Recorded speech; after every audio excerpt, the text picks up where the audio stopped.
Hello everyone and welcome back to my channel Edmond Mendaros at pag-uusapan natin at i-guide ko kayo on how to confirm, acknowledge payment receipt in Shopee Affiliate Program.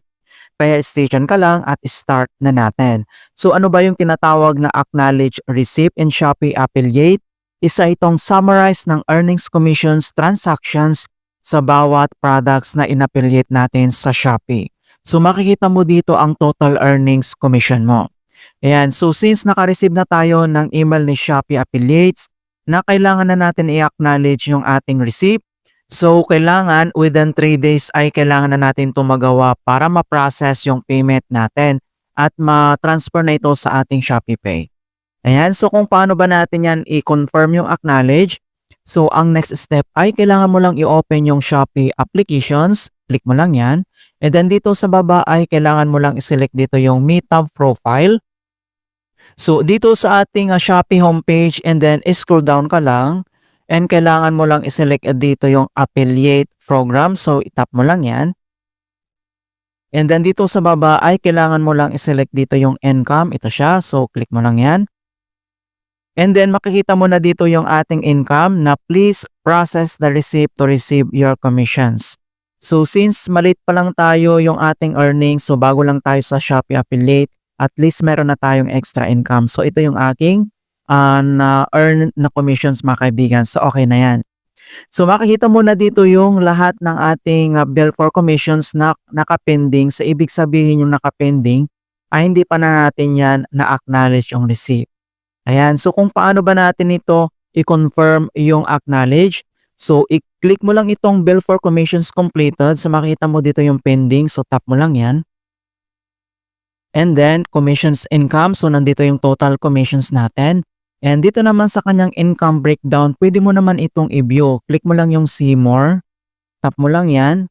And then, nandito na yung seller commissions and then yung Shopee commissions. Nandito lahat yung details niya. Right, and then next, makikita mo dito yung pending acknowledge mga kaibigan. So, itap mo lang yan. And then dito sa pending acknowledge, please acknowledge system generated receipt if it's correct for you and you can also reject and upload by yourself. If you don't acknowledge or reject within 3 days, system will acknowledge for you automatically. So, kailangan i-acknowledge na natin or else si Shopee na yung mag-acknowledge by your side mga kaibigan. And then dito sa baba ay makita mo dito yung acknowledge. So itap mo lang yan. And then confirm to acknowledge. After acknowledgement, the receipt generated by the system is legally equivalent to the receipt provided by you. And then i-click mo lang dito yung confirm. Ayan. So makita mo dito na nagkulay green na siya. Na-acknowledge na natin. So nandito naman yung kanyang system generated receipt. Pwede mo naman itong i-view. So click mo lang yung PDF. And nandito na siya mga kaibigan, makita mo na dito yung total details niya, yung ating commissions. Ayan, so napakadali lang ko din na-approve dito sa applications ko dito sa Shopee Affiliate. So ilalagay ko sa description box yung kung ano yung ginawa ko, kung bakit ako na-approve kagad. Within 1 month lang guys, 1 month lang na-approve na ko lahat. And dito na siya, ina-acknowledge ko na yung aking commissions. Ayan, so ganun lang po kasimple. So click mo lang yan. So, back tayo. And then, i-click itong bill commissions. And then, click mo lang dito yung pending acknowledge. And acknowledge mo lang siya. And confirm.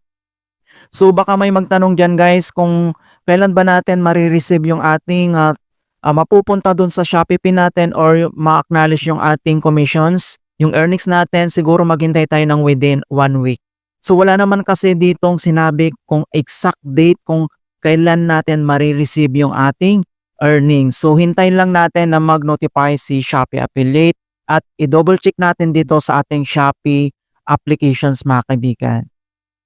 Ayan, so click mo lang siya and then back ulit. So yung mga nakapending, ganyan, and then acknowledge mo lang. Very simple lang talaga. Ayan, click confirm. Ayan guys, so ganun lang po kasimple kung paano tayo mag-acknowledge ng ating receipt dito sa Shopee Affiliate Programs. In hope guys na may natutunan kayo sa aking simple tutorial. And please don't forget guys to like this video and subscribe to my channel for more quality content. Thank you guys and see you in my next tutorial.